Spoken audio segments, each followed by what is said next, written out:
వెళ్ళి తీసుకురావాలి ఆడియన్స్ని. ఆడియన్స్ వచ్చి సినిమా బాగుందంటే బాగుందంటారు, బాగాలేదంటే బాగాలేదంటారు. మధ్యలో ఎవరు వద్దు. నేను మిడిల్ మ్యాన్ని నమ్మే పరిస్థితిని దాటేశా.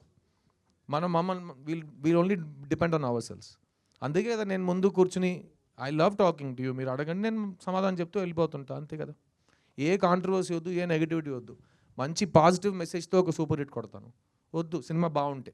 నేను సూపర్ హిట్ అని అది సూపర్ హిట్ కొట్టాడు అని, సినిమా బాగుంటే ఆడుతుంది. నా నమ్మకం ఉంది, ఎందుకంటే మేము అలాగే థియేటర్కి వెళ్ళాం. పోస్టర్ చూసి, ట్రైలర్ చూసి థియేటర్కి వెళ్ళాం. ఎవరి మాట విని, ఎవరి రివ్యూ చూసి నేను వెళ్ళిన కాలమే లేదు. సో అందరూ just listen to your heart. Siddhu cinema మీకు ఇష్టం, లవ్ స్టోరీ మీకు ఇష్టం అంటే మీరు వస్తారు థియేటర్కి. నచ్చితే మీరు 10 మందికి చెప్తారు, అదే చాలు. Sir Siddharth yes sir. Sir assistant డైరెక్టర్గా కెరీర్ స్టార్ట్ చేశారు, తర్వాత హీరోగా మారారు. మళ్ళీ అసిస్టెంట్ డైరెక్టర్ అయిపోయినా? లేదు నా క్వశ్చన్ కంప్లీట్ అవ్వలేదు సార్. సార్ హీరోగా మారారు, తర్వాత స్టోరీలు రాస్తున్నారు, పాటలు పాడుతున్నారు, నిర్మాతగా మారారు. ఏదైతే కెరీర్ స్టార్ట్ చేస్తారో డైరెక్షన్ అయితే చేయలేదు. ఫ్యూచర్లో అయినా మిమ్మల్ని డైరెక్టర్గా చూడొచ్చా? సార్ నేను 28 years నుంచి డైరెక్టర్ అవుతానని చెప్తున్నా. అదొక్కటే నా వల్ల కావట్లేదు. సో అది మీరు ఇప్పుడు డైరెక్షన్ చేస్తారని మీరు అడిగినా నేను ఏ సమాధానం చెప్పినా దానికి ఏదైనా వాల్యూ ఉందా? 25 years నుంచి నేను చెప్పిన దానికి వాల్యూ లేదు, నేను ఇంకా డైరెక్షన్ చేయలేదు.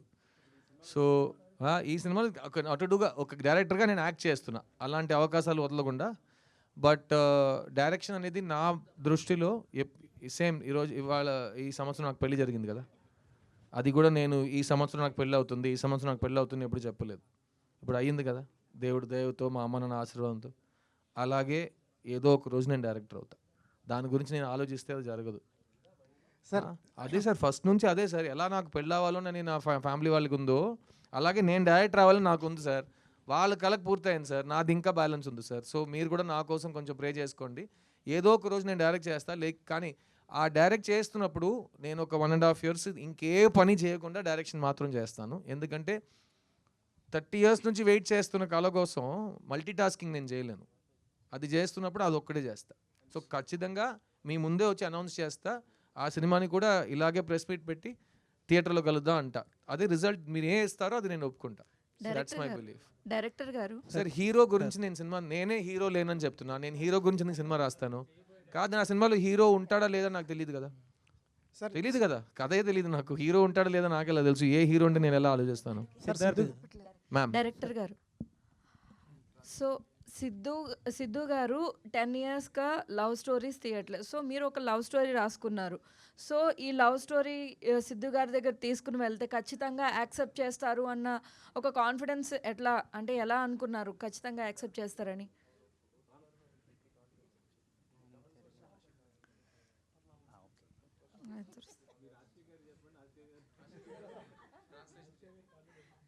நீங்களே கூட சொல்லிருங்க.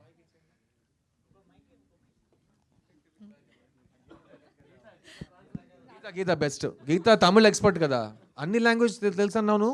బయోడేటాలు చెప్పావు. సార్ హౌ డిడ్ యు ఏయ్, గెట్ ద నా కాన్ఫిడెన్స్? కంపెనీ సీఈఓగా వస్తానంటే అన్ని లాంగ్వేజ్ వచ్చాను నాతో. Siddhu will accept this script.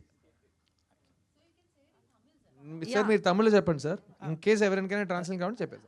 ஆக்சுவலாக உங்கள் கேள்வி எனக்கு புரிஞ்சிச்சு. యాక్చువల్గా మీ క్వశ్చన్ నాకు అర్థమైంది. நீங்கள் ரைட், நீங்கள் உங்களோட కంఫర్టబుల్ లాంగ్వేజ్లో பேசுனீங்க. நானும் మీరు మీ కంఫర్టబుల్ లాంగ్వేజ్లో మాట్లాడుతున్నారు, నేను నా కంఫర్టబుల్ లాంగ్వేజ్లో మాట్లాడతాను. ஓகே, புரியலன்னா அவர் இருக்காரு. అర్థం కాకపోతే ఆయన అడగండి. அவர் எப்போயுமே அவர் ஃபர்ஸ்ட் படத்தில் கூட அவர் ஹீரோயினுக்கு தான் அந்த மாதிரிலாம் ஹெல்ப் பண்ணியிருக்கிறாரு. இந்த படத்தில் டேரக்டருக்கு பண்ணிட்டு இருக்கிறாரு. ఆయన ఫస్ట్ సినిమా నుంచి హీరోయిన్కి ప్రతి మనిషికి హెల్ప్ చేస్తూ వస్తున్నారు. ఈ సినిమాకి డైరెక్టర్ కూడా హెల్ప్ చేశారు. ஆக்சுவலாக அவர் ஒத்துக்கிட்டதுக்கப்புறம் தான் எனக்கு இந்த கதையில் கான்ஃபிடென்ட்டே வந்துச்சு. ఆయన ఒప్పుకున్న తర్వాతే ఈ కథ మీద నాకే కాన్ఫిడెన్స్ వచ్చింది. அதோட ரிசல்ட்டை நீங்கள் படம் பார்த்துட்டு சொல்லுவீங்க. ఆ రిజల్ట్ మీరు సినిమా చూసి చెప్పండి. இப்போ கதை சூப்பர் கதை, வித்தியாசமான கதை, இதெல்லாம் நாங்கள் சொல்கிறத விட படம் సూపర్ సినిమా, విచిత్రమైన సినిమా ఇదంతా మేము చెప్పడం కంటే படம் பார்த்துட்டு நீங்கள் சொன்னீங்கன்னா, இப்போது சித்து சார் மேலே உங்கள் எல்லாருக்கும் ஒரு கான்ஃபிடென்ட் இருக்குல்ல, అది తిరుమவும் నిరూపించబడుతుంది. అదే సినిమా చూసి మీరు చెప్తే, ఇప్పుడు సిద్ధు సార్ మీద ఒక కాన్ఫిడెన్స్ పెట్టుకున్నారు కదా, ఆ కాన్ఫిడెన్స్ మీకు సినిమాలో కనిపిస్తుంది. మీరు తర్వాత చెప్పండి. అన్న సిద్ధదన్న why took Siddhu in this movie you? அதான் அதைத்தான் நான் சொல்கிறேன். அது படத்தில் தான் இருக்குது. நான் இப்போ ఇங்கே சொல்ல విரும்பல. ఆ సమాధానం నేను ఇక్కడ చెప్పినా అర్థం కాదు, మీ సినిమాలు చూస్తే మీకే అర్థమైపోతుంది. సార్ సిద్ధు గారు హుక్ లైన్ மட்டும் வச்சு సిద్ధు సార్ வந்து ఓకే பண்ண முடியாது. அந்த ఫస్ట్ పిడికాద ఒక పొండు హుక్కుతో మాత్రం ఇతన్ని ఒప్పుకో చేయలేము, ఎందుకంటే ఎదవాయుడు చాలా ప్రశ్నలు అడుగుతాడు. இல்லை அது அவர் கூட கேட்டிருந்தாரு, அவர் எக்ஸ்பிளைன் பண்ணார். அதை தாண்டி இந்த படத்தில் அதோட ஸ்க்ரீன் ப்ளே, இதோட நரேஷன், இது எல்லாமே அவருக்கு ఇంప్రెస్ பண்ணதுனால సో డీటెయిల్ స్క్రీన్ ప్లే, ఆయన ప్రతి ప్రశ్నకి నేను సమాధానం ఇచ్చాను కాబట్టి షూటింగ్కి వచ్చాడు. సో సినిమా చూసి ఎంజాయ్ చేయండి. ఇంకేదైనా? సిద్ధార్థ్ அதான் all Indians my brothers and sisters, జై హింద్. ఓకేనా? సార్ సిద్ధార్థ్ గారు సిద్ధార్థ్ గారు సార్ సిద్ధార్థ్ సార్ గారు ఇక్కడ సార్ ఇక్కడ ఈ మొత్తం యంగ్స్టర్స్ చేతిలో మైక్. ఓకే. ఇక్కడ నాన్న బస్సే, ఏదో ఒకటి చేయండి రా. సార్ అదే సార్, ఇప్పుడు ఇందాక సాంగ్లో చూసుకుంటే మగవాడిగా పుట్టడమే ఒక శాపం అనేసి ఒక సాంగ్ వచ్చింది సార్. అంటే మీ రియల్ లైఫ్లో ఎప్పుడుగా మగవాడిగా పుట్టినందుకు శాపం అని ఎప్పుడైనా కాదండి, అనిపించిందా? ప్రపంచంలో మగవాళ్ళు చేసిన పనులు మనం లాస్ట్ 1000 years నుంచి చూస్తూనే వస్తాం కదా. కొన్ని విషయాలు నాకే చూసి అది ఆ కారణం గురించి ఎందుకురా మనం కూడా మగాడుగా పుట్టినాం, ఇది ఇంత దరిద్రంగా పుట్టినాం మనం, ఎందుకు ఇలాంటి విషయాలు జరుగుతున్నాయి సమాజంలో అని చాలా ఆలోచించా. కానీ ఈ సాంగ్ మీరు చూసారు కదా, ఆ సాంగ్కి ఇంకో మీనింగ్ ఉంది ఈ సినిమాలో. ఇది రెగ్యులర్గా తాగేసి అమ్మాయిల్ని తిట్టే సాంగ్ అయితే సిద్ధు చేయడు. అలా మీకు అనిపిస్తే అతను చేశాడంటే సినిమా చూడండి, దానికి ఒక కారణం ఉంది. ఎండ్లో అతను నొప్పేస్తుందని చెప్పడానికి కూడా కారణం ఉంది. అది మనం జోక్గా చెప్పినాం కానీ. సో జనరల్గా నేను ఈ తాగి డాన్స్ చేయడం కానీ ఐటమ్ సాంగ్లు కానీ ఎప్పుడు చేయట్లేదు. సో ఇది ఒక కారణంతో పెట్టినాం. అది ఒక ఫ్యామిలీ సినిమాలో, యూ సర్టిఫికేట్ సినిమాలో. ఓకే థ్యాంక్ యూ సిద్ధార్థ్ గారు బాబు. అది మీది బొమ్మరిల్లు చూసుకుంటే అది ఎప్పుడో 90th జనరేషన్. నువ్వే ఇప్పుడే పుట్టినావు. అన్న నేను ఇప్పుడు పుట్టిన పుట్టి అన్న, 2 కాదన్న. సంవత్సరాలు అవ్వలేదు అన్న ఇంకా. దాని గురించి అంటున్నా, దాని అన్న గురించి అంటాడు మళ్ళీ. అదే సార్ కాదు ఇప్పుడు జనరేషన్ కుర్రోల్ని పెట్టి నేను ఏం చేస్తాను శివ గారు నేను. కాదు సార్, అప్పుడు చూసుకుంటే చాలా పద్ధతిగా ఉండేవారని మీరే చెప్పారు. అంటే ఇప్పుడు జనరేషన్ ఇప్పుడు చాలా మీరే చెప్పారని వచ్చేసావు. ఆహా, కాదు ఓకే. ఇంకా. ఏదో సొంతంగా చూసినట్టు. ఇప్పుడు చూసుకుంటే జనరేషన్ చాలా స్పీడ్ అన్నారు.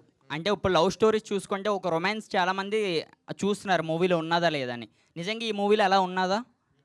నువ్వు లాస్ట్గా లవ్ స్టోరీ ఏది చూసావురా థియేటర్లో? బేబీ. బేబీ. ఓకే, నీ లైఫ్లో అలా జరిగిందా? ఓకేనా? ఇది నీ లైఫ్లో జరిగే విషయాలు ఇందులో ఉంటుంది. ఇది రియలిస్టిక్ బేబీ, ఇది కమర్షియల్ రియలిస్టిక్ బేబీ. వచ్చి చూడు. ప్లస్ ఇందులో అమ్మాయిల్ని తిట్టము, అమ్మాయిల్ని చాలా పాజిటివ్గా చూపిస్తాం. అబ్బాయి అమ్మాయి ఈక్వలే. ఒక రిలేషన్షిప్ పాడైపోయిందంటే 50-50 బాధ్యత తీసుకోవాలి. మొత్తం తాగేసి అమ్మాయిని తిట్టకూడదు. అవన్నీ ఈ సినిమాలో ఉన్నాయి. వచ్చి చూడు. డైరెక్టర్ గారు ఇచ్చాడు అప్పట్లో బొమ్మరులు అంట. నువ్వు బయట వచ్చి కలనను. డైరెక్టర్ గారు డైరెక్టర్ గారు డైరెక్టర్ గారు sorry sir, I'm ready. Rajasekhar గారు, యాక్చువల్గా మీరు ఈ స్టోరీ హీరో క్యారెక్టర్ వచ్చి డైరెక్టర్ అని చెప్పారు కదా, అసిస్టెంట్ డైరెక్టర్ పేరు కూడా వాసుదేవ్ అని పెట్టారు. యాక్చువల్గా గౌతమ్ వాసుదేవ్ గారు నేను ఏమాయ చేసేవని ఒక సినిమా చేశారు. దాంట్లో కూడా చిన్న ట్యాగ్ లైన్ ఉంటుంది, అంటే ప్రపంచంలో ఎవరికి నచ్చని అమ్మాయి జెస్సీ నాకే నచ్చాలా, నేను అమ్మాయిని సార్ ప్రపంచంలో ఎవరికి నచ్చని అమ్మాయి కాదు, ప్రపంచంలో ఎంతో మంది అమ్మాయిలు ఉన్నారు. ఈ అమ్మాయి మాత్రం నాకు ఎందుకు నచ్చింది అనేది ఆ ప్రశ్న. Thank you. అమ్మాయి నచ్చింది అనేది ప్రశ్న కదా. సో దానికి ఇది రివర్స్లా ఉంది. సో అంటే ఏమన్నా రిఫరెన్స్ అలా ఉందా ఆ కథకి దీనికి? సో అదొక క్లాసిక్ లాగా నిలిచిపోయింది యాక్చువల్గా. అది రిలీజ్ తర్వాత క్లాసిక్ అయింది సార్. మాది ఇంకా రిలీజ్ అవ్వలేదు, కానీ క్లాసిక్ రావడానికి ఛాన్సెస్ ఉన్నాయి. అది ఆడియన్స్ చేతిలో ఉంది. Answer sir. டேரக்டர் இந்த கதையை எழுதுனதுக்காக அவரை டேரக்டராக வைக்கல, டேரக்டர் ஆகிற மாதிரி. ఏంటి మీరు ప్రతి లాంగ్వేజ్లో కన్ఫ్యూజ్ అవుతున్నారు? 1 సెకండ్ మళ్ళీ చెప్పండి. இல்லை, டேரக்டர் இந்த கதையை எழுதுனதுக்காக அவர் அசிஸ்டன்ட் டேரக்டராக வைக்கல. இந்த கதைக்கு அது அவர் அவ்வளோ தேவைப்பட்டுச்சு. இது உங்களுக்கு పడం பார்க்கும்போது புரியும். నాకు ఇప్పుడే అర్థం అవ్వలేదు. ఆయనకి సినిమా చూసి ఎలా అర్థం అవుతుంది మీరు చెప్పింది? 1 సెకండ్.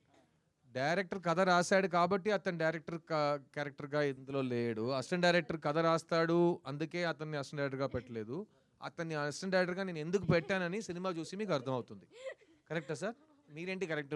నా తెలుగు పరిస్థితి పురియదు, చాలా కన్ఫ్యూజింగ్ అయిపోయిందండి. సిద్ధార్థ్ గారు, సరదాగా వేరే లాంగ్వేజ్లో మాట్లాడుకుందాం, 3వ భాషలో. Sorry ma'am. 13 years బ్యాక్ నేను మిమ్మల్ని ఇంటర్వ్యూ చేశాను ఎన్టీవీ నుంచి లవ్ ఫెయిల్యూర్ మూవీకి. అప్పుడు ఎలా ఉన్నారో ఇప్పుడు కూడా అలానే ఉన్నారు. నేను మాత్రం మీరు అక్కడి నుంచి అలాగే ఉన్నావు మ్యామ్. మ్యామ్ ఎలా ఉంటాను, ఇది చెల్లి అలాగే ఉన్నావు నువ్వు. ఎవరు చెప్పినా ఆ మాట వినదు నువ్వు. You same. మన అందరు సేమే. లేదు మేము ఆంటీస్ కూడా అయిపోయాం, మీరు మాత్రం అలానే ఉన్నారు. ఎలా హౌ? మీరు ఈ జన్మలో ఆంటీ ఎవరండి? ఓకేనా? ఇంకో విషయం ఏంటంటే, నేను ఇప్పుడు మీరు నన్ను నా ఫేస్ చూసి మాట్లాడుతున్నారు కదా, నేను జనరల్గా అద్దం చూడను. సో నేను నా ఐస్కి వెనకాల నుంచి లైఫ్ని గడుపుతా, ఒక నటుడుగా ఒక విషయాన్ని ఆలోచించి దాంట్లో దూరి నేను యాక్ట్ చేస్తా. నేను అద్దం ముందు ప్రాక్టీస్ చేయను. నేను ఒక్కొక్క షాట్ ముందు నేను ఎలా ఉన్నానని అడగను అద్దాన్ని. ఎందుకంటే నాకు అద్దం చెప్పగలేదు నేను ఎవరో, నా వయసు ఏంటో అని. నాకు లోపల అనిపించాలి. So I will always be Siddhu. And నా ఎనర్జీ ఏజ్ ఆఫ్ 16 నుంచి ఇప్పుడు నా ఏజ్ మీకే తెలుసు, నేను చెప్పక్కర్లేదు. ఎందుకంటే ఇడు అంటాడు అప్పట్లో బొమ్మరులు అంటాడు, మళ్ళీ వచ్చేస్తారు మైక్ పట్టుకుని. సో ఆ వయసు నేను చెప్పక్కర్లేదు మీకు, but I still feel young. And నేను మళ్ళీ చెప్తున్నాను, నాకు చేయాలని చాలా బోల్డ్ ఉన్నాయి. ఆ అవకాశాలు ఇంకా నాకు ఎవరైనా ఇవ్వట్లేదంటే నేను సొంతంగా క్రియేట్ చేసుకుంటా. అయినా కొన్ని అవకాశాలు ఉంటాయి. మా కమల్ హాసన్ గారికి దొరికిన అవకాశాలు, మా ఎన్టీఆర్ గారికి వచ్చిన అవకాశాలు, నేను మా ఎస్వి రంగారావు గారికి వచ్చిన అవకాశాలు, నేను నటులుగా చూస్తున్న వాళ్ళకు వచ్చిన అవకాశాలు నా కోసం రాయడానికి ఇంకా ఎవరు రాలేదని నాకు బాధ ఉంటే, నేను ఈ స్టాక్ని ఫ్రిడ్జ్లో యాపిల్ని పెట్టినట్టు ఇలాగే ఉండాలి నేను. ఎందుకంటే వాళ్ళు వచ్చి నన్ను మైండ్లో పెట్టుకుని కథ ఇచ్చినప్పుడు నాకు వయసు అయిపోయింది అనుకోండి, అందుకే మీరు వీడికి వయసు ఎప్పుడు అవ్వకూడదే అని మీరు చెప్తూనే ఉండాలి. అండ్ అదే ముఖ్యమైన కారణం, వీడు ఎప్పుడు ముసలోడు అవ్వకూడదని తెలుగు ప్రేక్షకులకు ముఖ్యంగా ఇలాంటి అమ్మాయిలు ప్రార్థనించారు కాబట్టి నేను ఈరోజు ఇలా ఉన్నానండి. So full credit to you చెల్లి. Okay, yeah. సిద్ధార్థ గారు, మిస్ యూ ట్రైలర్ చాలా ఇంట్రెస్టింగ్ ఉందండి. సో ట్రైలర్లో చూస్తే మనం ఒక రొమాంటిక్ కామెడీ ఉంది, ఫ్రెండ్షిప్ జానర్ ఉంది, అట్లాగే ఒక ఫన్ ఉంది, ఒక లవ్ కెమిస్ట్రీ కనబడుతుంది. సో సిద్ధార్థ్ పర్సనల్గా ఈ అపీలింగ్ పాయింట్ ఏంటి లవ్ స్టోరీలో? అండ్ మీరు చేసిన చాలా లవ్ స్టోరీస్ విన్నారు. లవ్ స్టోరీస్లో మీరు రిజెక్ట్ చేస్తాను, ఏది ఒప్పుకోలేదు అన్నారు. కానీ ఈ డైరెక్టర్ చెప్పినప్పుడు కాదనలేపారు అన్నారు. ఏంటి ఆ అపీలింగ్ పాయింట్ ఏంటి మూవీలో? మెయిన్ పాయింట్ చెప్పనా అండి, ఈ మధ్యకాలంలో ఇలాంటి సినిమా రాలేదండి. ఎందుకంటే నేను థియేటర్లో పెరిగిన కుర్రోడు నేను. సో ఇలాంటి సినిమా నేను థియేటర్లో కొన్ని సంవత్సరాల నుంచి చూడట్లేదు. అండ్ ఇప్పుడున్న జనరేషన్కి ఒక లవ్లీ, పాజిటివ్, డీసెంట్ అయిన ప్రేమ అంటే ఏంటో, ఒక జంట మధ్యలో మర్యాద అంటే ఏంటో, ఆ నమ్మకం అంటే ఏంటో, అలాంటి విషయాలు మాట్లాడే ఒక సినిమా ఇది. సో నాకు ఎలా సఖీ సినిమా నచ్చిందో, నాకు ఎలా లవ్ స్టోరీస్ అందుకే నచ్చుతాయి. Because love stories are route map. మనం ఎక్స్పీరియన్స్ చేయలేని విషయాలు, ఎక్స్పీరియన్స్ చేయని విషయాలు వేరే వాళ్ళ కథలు చూస్తుంటే, ఈ సినిమా తర్వాత సుబ్బులక్ష్మి లాంటి అమ్మాయి నా లైఫ్లో వస్తే నేను ఏం చేస్తానని కుర్రోళ్ళు ఆలోచించాలి. ఈ వాసు లాంటి కుర్రోడు మనకు తగిలితే మనం ఎలా రియాక్ట్ అవుతామని అమ్మాయిలు ఆలోచించాలి. అలాంటి వాళ్ళకి సూటబుల్ పార్ట్నర్స్ ఒక సినిమాలో క్యాండిడేట్స్గా, ఆర్టిస్ట్గా మీ ముందు ఉంటే అది ఒక ఫ్యాంటసీ కాదు, అది చాలా రియాలిటీకి తగ్గట్టు ఒక ఎక్స్పీరియన్స్. అండ్ అది ఈ జనరేషన్కి ఇచ్చే ఒక కమర్షియల్ సినిమా అటెంప్ట్ ఈ మిస్ యూ. సిద్ధార్థ్ గారు ఎక్కడ సార్? ఓకే సార్, చిన్న సినిమా రిలీజ్ అయిన తర్వాత నా లైఫ్లో మళ్ళీ ఇటువంటి సినిమా చేయలేను అని చెప్పేశారు. ఎలా డిసైడ్ అవుతారు సార్? తర్వాత మంచి స్క్రిప్ట్లు రాకపోవచ్చు. నేను నెక్స్ట్ ఇయర్ నా 40th ఫిల్మ్ వస్తుంది సార్. నేను ఆ మాట ఇక్క వరకు ఏ సినిమా గురించి అనలేదు, ఆ ఒక్క సినిమా గురించి అన్నా. ఎందుకంటే అది నేను సొంత డబ్బులు పెట్టి ఎవరు తీయని సినిమా, గట్టిగా చెప్తున్నా ఎవరు తీయలేని సినిమా నేను తీసి థియేటర్లోనే ఈ సినిమా రిలీజ్ అవుతుందని 8 నెలలు వెయిట్ చేసి, అన్ని భాషల్లో ఒకే రోజు సినిమా రిలీజ్ అవ్వాలని ఒక కలకంటూ, ప్రతి భాష నేను సొంత గొంతులో డబ్ చేయాలని ప్లాన్ చేసి, ఒక్కొక్క లాంగ్వేజ్లో ఒక కొత్త స్లాంగ్, ఒక నేటివిటీ నేర్చుకుని మొదటిసారి కన్నడలో డబ్ చేసి, మండ్యాలో మాట్లాడే కన్నడ నేర్చుకున్నా. నా కన్నడ తెలీదు, కానీ మండ్యాలో మాట్లాడే కన్నడ ప్రత్యేకంగా నేర్చుకుని ఆ క్యారెక్టర్ కోసం వెతికి చేసి, అది నా కృషి, నా ప్యాషన్ అది. అలా నేను ఏ సినిమాకి చేయలేదు.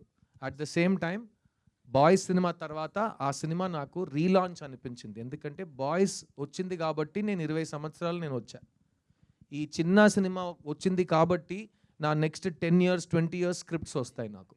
సో అది రాకపోతే అదే సేమ్ మీటర్లో వెళ్ళేవాడిని నేను. కానీ the quality and choice of films I'm getting, నాకు వచ్చే అవకాశాలు చాలా ఇంప్రూవ్ అయిపోయినాయి చిన్న సినిమా తర్వాత. అందుకే అంటున్నా, ఎలా బాయ్స్ లాంటి సినిమా నేను మళ్ళీ ప్లాన్ చేయలేను, ఎందుకంటే అది నాకు వచ్చిన వరం.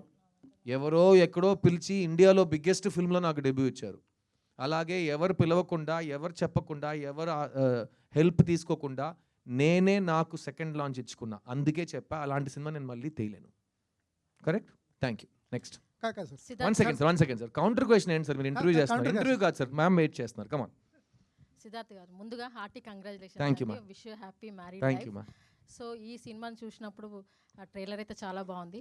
మీరు మిస్ యూ అనేది మరి అదితి రావు గారితో అంటే ఈ అమ్మాయి నాకే ఎందుకు నచ్చింది అని మీరు అనుకున్నారా? అండ్ ఈ మూవీని అదితి రావు గారు చూసారా?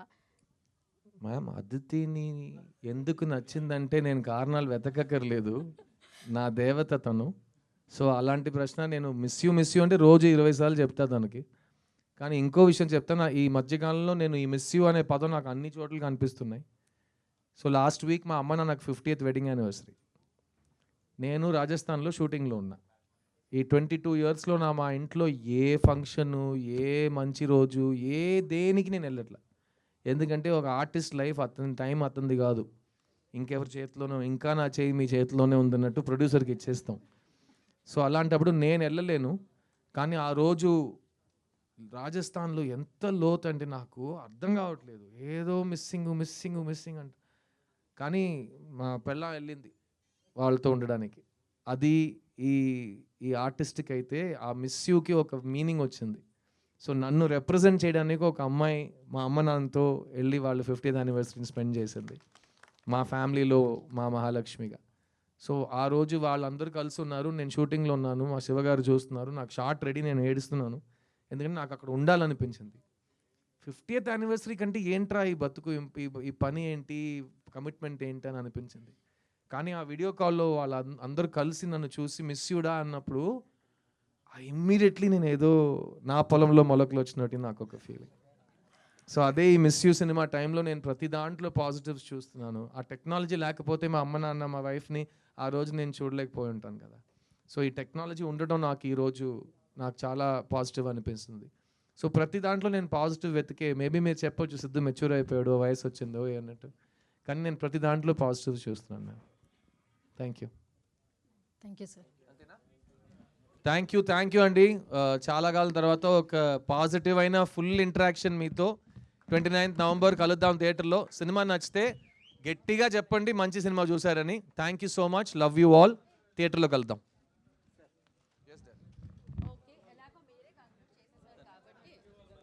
Thank you. Save the date 29th November, Miss You. So థియేటర్లో కలుద్దాము. ఓకే, ఇంకా నేను ఎవరిని స్టాప్ చేయలేను కాబట్టి అంతే. Save the date. And today's event by UB media. This is Geeta Bhagat signing off. Thank you.